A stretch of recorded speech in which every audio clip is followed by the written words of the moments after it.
The rain poured heavily on the city streets, washing away the dust but also making everything harder for those who had to step outside. On that morning, a young single father named David tightened his grip on his small, worn-out leather briefcase. Inside it was his resume, carefully prepared the night before, and his hopes for a new future. Today was not just another day. It was the day that could change his life forever. David had been searching for a stable job for months. Since his wife left years ago, he had raised his little daughter, Mia, all by himself. Life had been tough, rent overdue, bills piling up, and his savings almost gone. He worked odd jobs here and there, but nothing stable enough to give Mia the life she deserved. This interview was his one chance. A big company in the city had shortlisted him, and if he got the job, it would mean steady income, security, and dignity. He wore the only suit he had. It was not new, but it was neatly pressed. He looked at himself in the mirror before leaving and smiled faintly. "For you, Mia," he whispered, thinking of his daughter still asleep. The bus ride to the city was long and noisy, but David didn't care. He rehearsed his answers in his head, practiced his smile, and prayed silently. He was nervous, but he believed his hard work and honesty would shine through. By the time he reached downtown, the rain had grown stronger. People rushed with umbrellas. Taxis splashed water on the sidewalks, and cars honked impatiently. David checked his watch. He still had some time left before the interview. He quickened his pace, hoping not to arrive soaked. That's when he noticed something unusual. On the side of the street, next to a red sports car with its hood slightly open, stood a woman in a long evening dress. She was struggling, clearly, upset, and her expensive shoes were in her hands as the rain soaked her hair and dress. People passed by quickly, some glancing at her but nobody stopping to help. David slowed his steps. His heart raced. He knew he had to make a decision. If he stopped to help her, he could be late, maybe even miss the interview completely. But if he ignored her, he would carry the guilt with him. He looked at her again. She seemed desperate, not just annoyed, but helpless. He took a deep breath. This interview is important, he told himself. But what kind of man will I be if I walk away? David's feet made the decision before his mind could. He walked over. "Excuse me," he said gently, his voice calm despite the pouring rain. "Do you need help?" The woman turned to him, surprised. For a moment, her expression softened, as though she didn't expect anyone to care. She nodded, quickly. "Yes, please, my car won't start. I've been calling for assistance, but no one's coming." David placed his briefcase carefully under the car's door to keep it dry. He rolled up his sleeves and bent down to check the car. The rain hit his back hard, soaking through his shirt, but he kept working. The woman stood there, holding her shoes, watching him. There was something graceful about her, even in distress. But David didn't let himself think too much. He focused on fixing the problem. Minutes passed. His hands got dirty, his shirt wet, and his hair plastered to his forehead. Finally, he managed to fix a loose connection. He closed the hood and asked her to try starting the car. The engine roared to life. The woman gasped, relief flooding her face. "Oh my God, you did it. Thank you so much." David gave a small smile. "No problem. Just be careful driving in this weather." She looked at him for a long moment, her eyes curious. Something about this man in a worn suit, risking his interview for her, caught her attention. But David didn't linger. He quickly checked his watch and his heart sank. He was already late. He picked up his briefcase, bowed his head politely, and hurried off through the rain. The woman called after him, but he didn't stop. Every second mattered now. He ran through puddles, dodging people, his shoes heavy with water. By the time he reached the tall glass building of the company, his chest was heaving. He pushed open the doors, dripping wet, and rushed to the receptionist. I'm here for the interview," he stammered, catching his breath. The receptionist glanced at him with a flat expression. "I'm sorry, sir. The interview's ended 15 minutes ago. The panel has already left." David froze. His heart felt like it was breaking inside him. All the sacrifices, the prayers, the hope he carried, it slipped away in that single moment. He had lost his chance. He walked back out into the rain, his shoulders heavy, his eyes blurred with tears he refused to let fall. He kept telling himself he had done the right thing. He had helped someone who needed him. But inside, doubt gnawed at him. What would he tell Mia? How would he explain that he had lost the one opportunity that could have changed their lives? As he walked home, each step felt heavier than the last. He tried to remind himself of the woman's grateful smile, of the fact that he had chosen kindness. But the weight of reality pressed down harder. His little girl was waiting at home, and he couldn't bear the thought of disappointing her again. The rain didn't stop, and neither did the storm inside him. The rain had finally stopped by the time David reached his small apartment on the edge of the city. The air smelled of wet pavement and rust, and the puddles reflected the dim yellow glow of the street lamps. His shoes squished with each step, and his clothes clung to his skin. He didn't even notice anymore. What weighed on him wasn't the water, but the emptiness in his chest. He stood in front of the old wooden door of his apartment, staring at it for a moment before unlocking it. He could hear laughter from inside. His daughter, Mia's laughter. That sound alone gave him the strength to push the door open. "Daddy!" Mia cried, running to him with her arms wide open. Her curly hair bounced as she rushed to hug his soaked legs. David dropped his briefcase on the floor and bent down, scooping her into his arms despite being wet.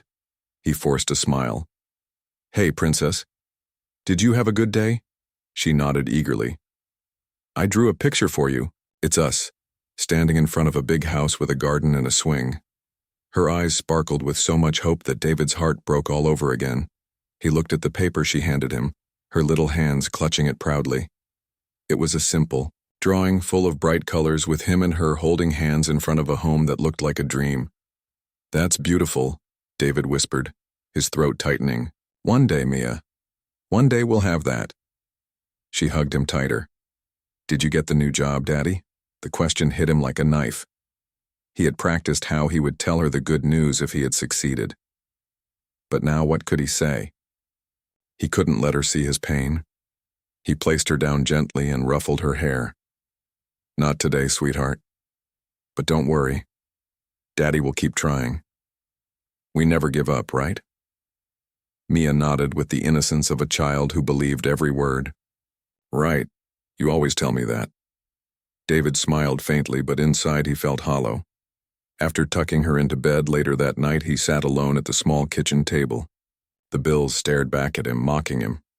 Rent overdue, electricity about to be cut, groceries running low. He buried his face in his hands. He had sacrificed his one chance because he couldn't ignore someone in need.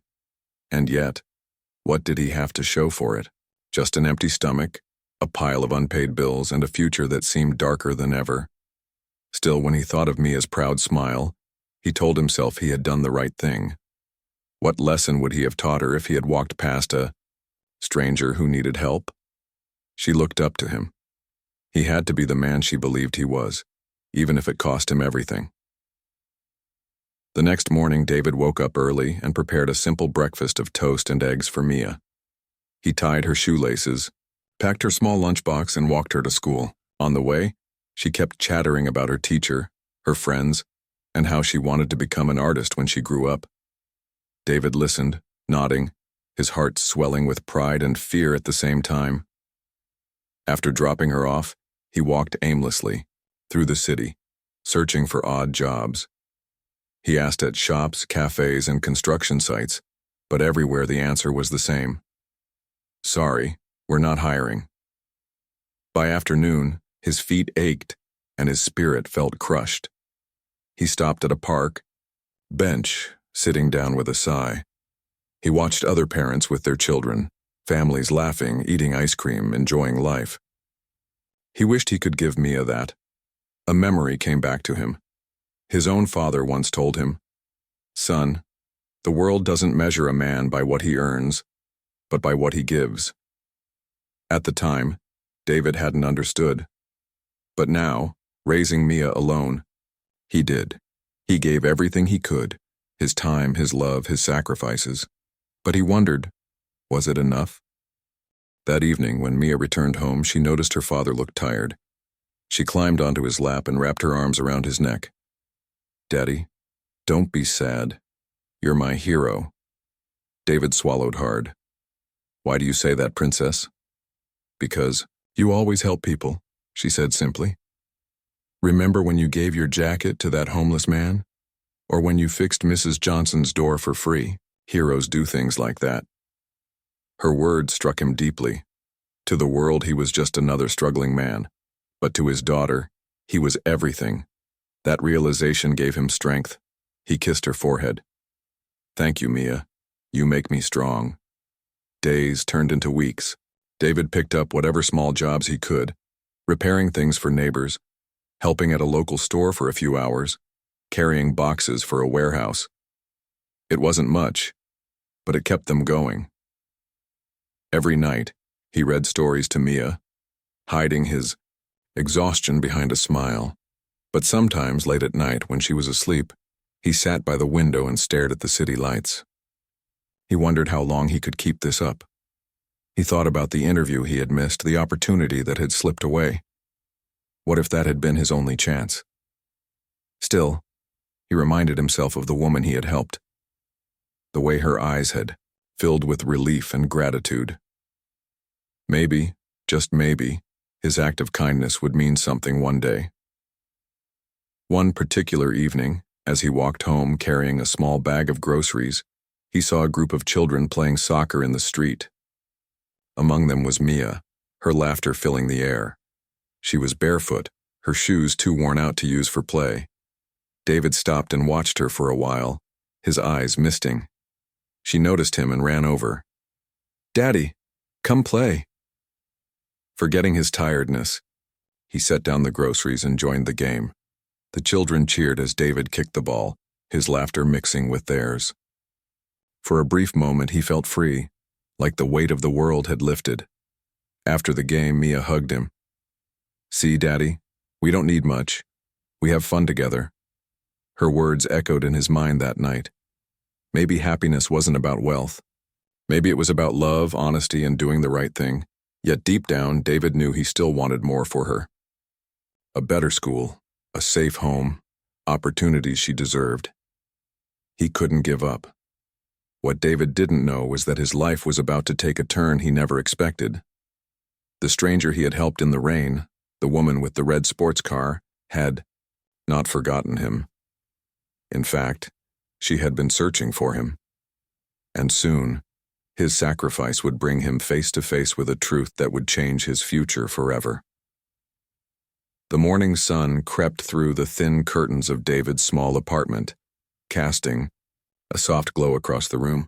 Mia was already awake, humming to herself as she colored another drawing at the kitchen table. Her little legs swung back and forth from the chair, and her laughter filled the silence of the apartment. David rubbed his tired eyes and forced a smile. He had been awake most of the night, worrying. The money from his side jobs was barely enough to cover rent. Bills were stacked high, and the landlord's warnings echoed in his head. Still, when he looked at Mia, his heart found strength. He poured her a bowl of cereal and sat across from her. "That's a nice drawing, sweetheart. What's this one about?" Mia turned the paper toward him proudly. "It's you and me again. See, that's our house. But this time I added a dog. His name is Max." David chuckled softly. "Max, huh? That's a strong name." He leaned closer and whispered, "One day we'll have a house and maybe even a dog, I promise." She grinned, trusting every word. Just then his phone buzzed on the counter. David glanced at it, expecting maybe a reminder for one of his odd jobs, but the number was unfamiliar. He hesitated before answering. "Hello?" A calm, confident voice replied. "Is this David?" "Yes, speaking." "This may sound unusual," the woman continued, "but I believe we met recently, on a rainy day. You helped me with my car." David froze, his heart skipping a beat. The image of the woman in the elegant dress standing helpless in the rain flashed in his mind. He straightened in his chair. "Yes, I remember. Is everything all right with the car? There was a small laugh on the other end. The car is fine, thanks to you, but I didn't call about that. My name is Victoria Hayes. I'm the CEO of Hayes Enterprises. David blinked, stunned. CEO? He had helped countless strangers in his life, but never someone of such stature. He felt a mix of confusion and disbelief. I don't understand. Why are you calling me? Victoria's tone softened. Because I haven't been able to. Stop thinking about what you did. That day you were on your way somewhere important, weren't you? David hesitated, unsure how much to say.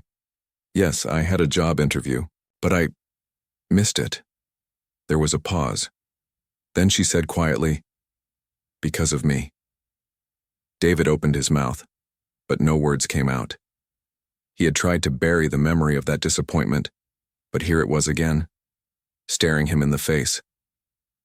I'm truly sorry, Victoria continued, but I also want to thank you. You didn't know who I was, yet you chose kindness over your own needs. That's rare in this world. David shook his head even though she couldn't see him. You don't owe me anything. I just did what anyone should do. Her voice carried a firmness that silenced him. No, David. Most people would have walked past. You didn't. And that says more about you than any resume could. He swallowed hard, his chest tightening. He didn't know what to say. Victoria cleared her throat. I'd like to meet you. Not for an interview. Just a conversation. Would you be open to that? David looked at Mia, who was watching him curiously. He thought of the bills, the struggles, the endless weight on his shoulders. Something in Victoria's tone told him this was more than just politeness. Yes, he finally said. I'd be open to that. Good, Victoria replied warmly. I'll send a car for you tomorrow morning. And bring your daughter if you'd like. David's heart raced. You know about my daughter? I asked around, she admitted. It wasn't hard. Don't worry, I mean no harm. I just believe she deserves to be part of this too. When the call ended, David sat there in silence, his mind spinning. Why would a powerful CEO care about him? A struggling single dad with nothing to offer. Mia tugged on his sleeve. Who was that, Daddy? David forced a smile. Someone who wants to meet us, Princess. Someone important. The next morning, David dressed in his suit again. It was the same one he had worn to the missed interview, but he brushed it carefully and made sure it looked presentable. Mia wore her best dress, a hand-me-down from a neighbor, but she looked beautiful in it. A sleek black car pulled up outside their building. The driver stepped out and greeted them politely. Neighbors peeked through their curtains, whispering. David felt a pang of nervousness but held Mia's hand tightly as they climbed inside. The car glided smoothly through the city, far from the bus rides and long walks David was used to. Mia's eyes widened at the leather seats and tinted windows. Daddy, this feels like a movie. David smiled faintly, though his stomach churned with anxiety. They arrived at a tall glass skyscraper, the headquarters of Hayes Enterprises. The lobby was grand, filled with polished marble, sparkling chandeliers, and people in sharp suits. David felt out of place instantly, but Mia squeezed his hand, and he drew courage from her. A receptionist guided them upstairs. When the elevator doors opened, Victoria was waiting. She was dressed in a crisp suit, her presence commanding yet graceful. She smiled warmly when she saw them. David. And you must be Mia. Mia, usually shy with strangers, surprised her father by smiling back. Hi. Victoria bent down slightly to Mia's level. I've heard you're a very talented artist, Mia beamed. I love drawing. Want to see? She pulled out her folded paper from her bag and handed it over. Victoria studied the colorful drawing of a house, a garden, and two stick figures holding hands. Her expression softened. This is beautiful, Mia. You have a gift. David cleared, his throat feeling overwhelmed. Thank you for inviting us here, Ms. Hayes. I'm not really sure why we're here, though. Victoria led them into her office, a vast room with tall windows overlooking the city. She gestured for them to sit. You're here, she began, because character matters more than credentials. That day you showed me what kind of man you are. You gave up something important for yourself to help a stranger. That's the kind of integrity I look for in people I work with. David shifted uncomfortably. But I don't have the education or the background for a place like this. I'm just trying to make ends meet. Victoria leaned forward. Skills can be taught, degrees can be earned, but honesty, compassion, and strength of character, those cannot be faked. And you, David, have those in abundance. David's throat tightened. He had spent so long feeling invisible, like the world had no place for him. To hear someone of her stature speak to him this way was almost too much. Victoria smiled gently. I want to offer you an opportunity. Not charity, an opportunity. A job here at Hayes Enterprises. A chance to build a future not just for yourself, but for Mia as well.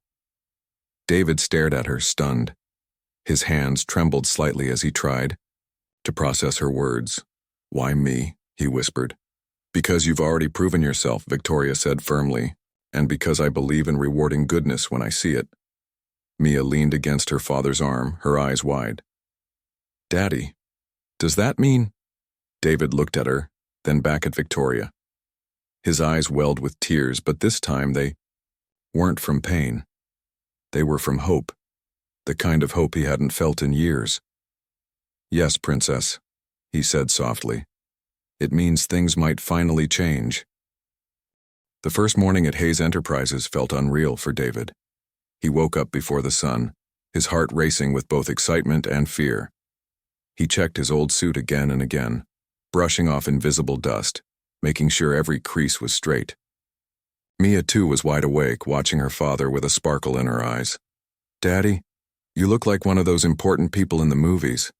She giggled, climbing up on the bed. David chuckled, trying to hide his nerves. Important people wear new suits, Princess. This one's older than you. But you make it look new, she said proudly. Her faith in him was unshakable, and it gave him courage he desperately needed. When they arrived at the towering glass building, David felt the same wave of intimidation he had the first time. Suited men and women moved briskly through the lobby, their polished shoes clicking against the marble floor. Everyone looked like they belonged there, everyone except him. But as he stepped inside with Mia holding his hand, the memory of Victoria's words came back to him. Skills can be taught, but character cannot. Inside, Victoria greeted them personally. Her presence was strong, yet her smile softened when she looked at Mia. Good morning, David. Are you ready? David nodded, though his palms were sweating. Yes, ma'am. She gestured toward a man in a dark suit waiting nearby. This is Mr. Lawson. He'll guide you through your first week. Mr. Lawson shook David's hand firmly, but his sharp eyes scanned him with a hint of doubt. David could tell he was skeptical. And why wouldn't he be?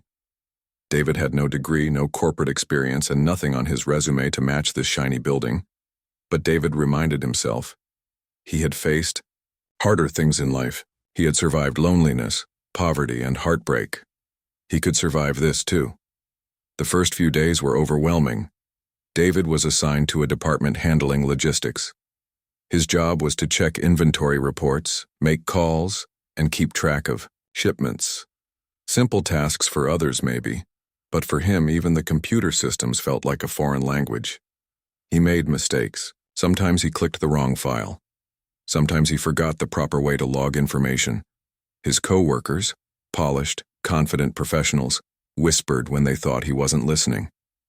Why did the boss hire him? One muttered. Probably some charity project, another whispered. David heard them, but he didn't let the words break him.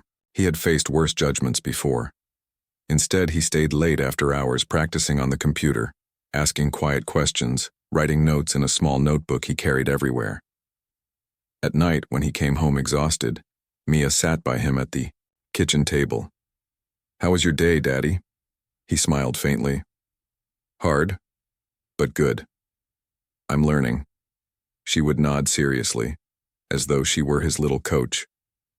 That's what you tell me all the time. Never give up, right? Right, he whispered, kissing her forehead. Weeks passed and slowly David improved. He still wasn't the fastest, but he became reliable. When a delivery mix-up happened one afternoon, Others panicked, but David calmly called every contact, sorted through the paperwork, and fixed the problem without raising his voice. His patience surprised his team. Even Mr. Lawson, who had doubted him, started to notice. "You don't rattle easily, do you, David?" he asked one evening. David shrugged. "Life's rattled me enough. I guess I learned to stay steady." But the real turning point came one Friday evening. The department was in chaos. A major shipment worth millions was stuck at customs because of a documentation error. Everyone blamed each other. Voices rose. Some employees slipped out early, not wanting to be tied to the failure. David stayed. He spread the documents on the table, carefully reading every line. Hours passed, but he didn't move until he found the mistake. A small, but critical code, typed incorrectly. He corrected it, made the calls, and by midnight the shipment was cleared. When Victoria heard about it the next morning, she called him into her office. "You stayed all night?" she asked. David nodded. "The team needed it. I couldn't leave knowing something important was broken." Her eyes softened. "Most people here are trained to fix problems. Few are willing to take responsibility when it's not directly theirs. You've proven again that your heart is your greatest strength." David lowered his head. "Thank you, ma'am. I just did what felt right." Victoria leaned back in her chair, studying him. "Do you know why I keep giving you these chances, David?" He hesitated. "Because I helped you that day." She shook her head. "That was only the beginning. I test people. I've given many opportunities to those with perfect resumes. They shine for a moment, then fade. But you, without the titles, without the polish, you're different. You care. And that is rare." David didn't know what to say. For years he had felt invisible. But here, someone powerful saw him. Not as a charity case, but as a man of worth. Outside the office, Mia had been waiting in the lounge with a book. When she saw her father step out smiling, she ran to him. "Daddy, you look happy." He lifted her in his arms, his voice steady but emotional. "Because for the first time, Princess, I feel like I belong." Over the next months, David's reputation in the company grew. Some still doubted him, but many began to admire his work ethic and humility. He didn't seek credit, yet his actions spoke louder than any speech could. Mia, too, became part of the Hayes Enterprises family. Employees often saw her waiting after school in the lobby, drawing pictures while her father finished his tasks. She became a small ray of sunshine in the serious building, and people who once whispered about David now smiled at his daughter. One afternoon, she gave Victoria a drawing, this time of 3 people: David, Mia, and Victoria herself. Victoria looked at it, touched. "Why did you draw me, Mia?" Mia answered innocently.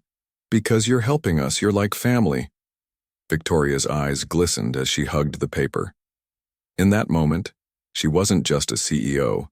She was a woman who had found a reminder of why she built her empire in the first place, not just for profits, but for people. Still, challenges continued. David was promoted to manage a small team, and some resisted his leadership. They questioned his lack of formal education. Some even tried to sabotage his work. But David didn't fight back with anger.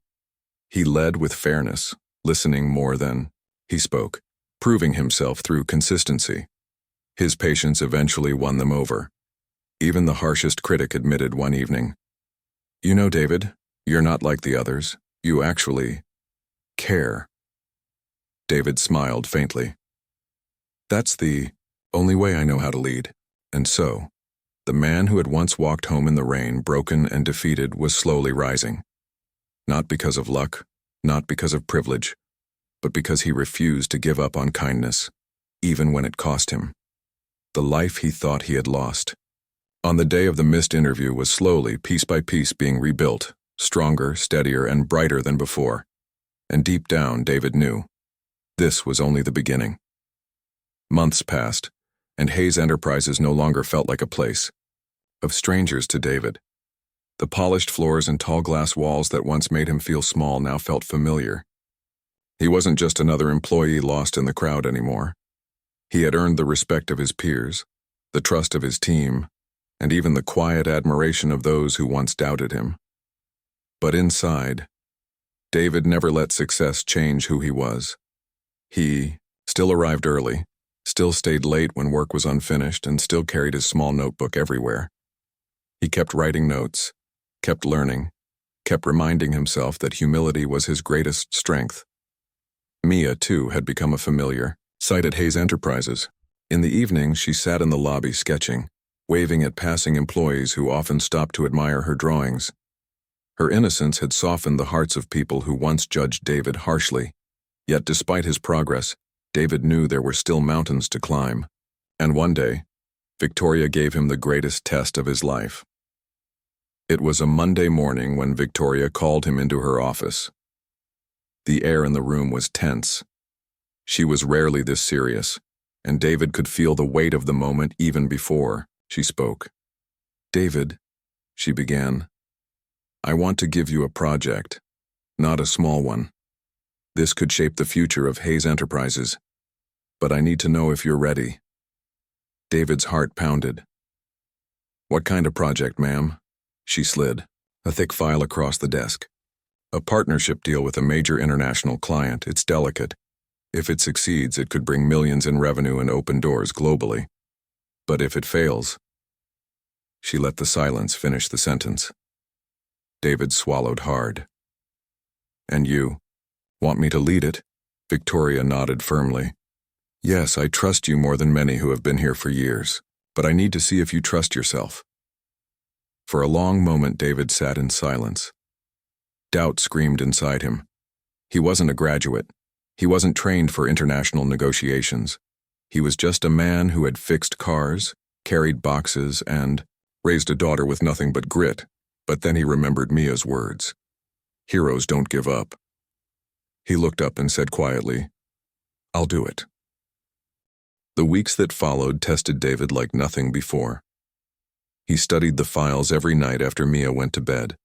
He learned the client's history, their culture, their priorities.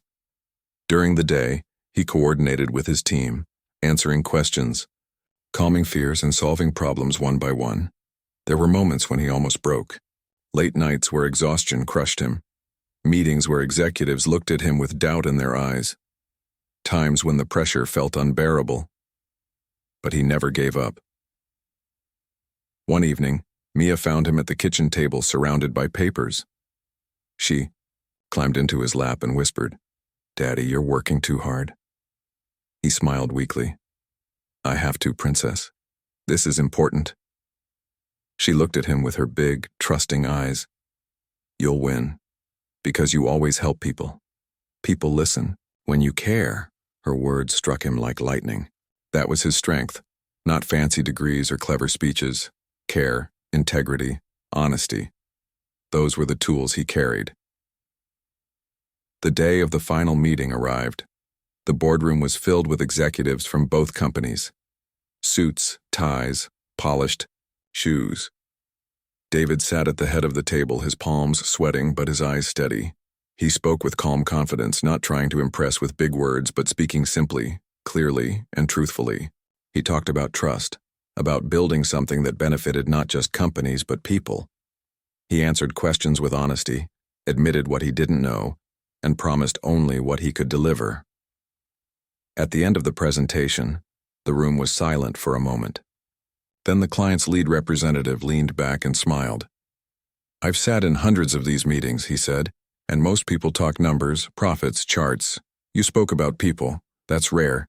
We accept a partnership." Applause filled the room. David exhaled slowly, relief flooding his body. He had done it.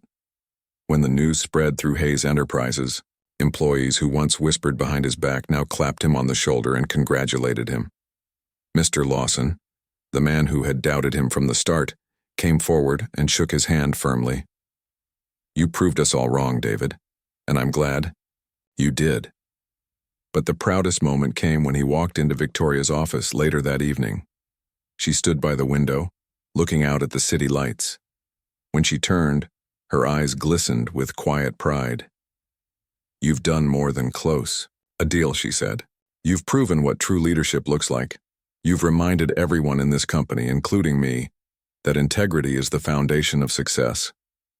David bowed his head, humbled. "Thank you, ma'am. I couldn't have done it without your belief in me." Victoria shook her head. "You could have. My belief didn't make you who you are. You were already that man. I only gave you the stage to show it." That night, David walked home with Mia skipping beside him. The city felt different, brighter, warmer, alive with possibility. When they reached their apartment, Mia pulled out her newest drawing. This time, it was not just a small house. It was a tall building with the words Hayes Enterprises on top. In front of it stood 3 figures, David, Mia, and Victoria, all smiling together. David looked at it, his eyes misting. "What's this, sweetheart?" Mia grinned. "It's our new life. You don't just work there, Daddy. You belong there. And she's part of our family, too." David hugged her tightly, his heart overflowing. For years, he had fought against despair, against failure, against the crushing weight of being alone. And now, standing there with his daughter in his arms, he realized something powerful. The interview he had missed wasn't the end. It was the beginning. By choosing kindness that day in the rain, he had opened a door that led him not just to a job, but to a future, a family, and a purpose greater than he had ever imagined. And so the story of a struggling single father who once thought he had lost everything became the story of a man who gained more than he could have dreamed, because he refused to compromise on who he was. It was not the resume that gave him a future. It was not the suit, the briefcase, or the words on a piece of paper. It was his heart, and in the end, that was enough.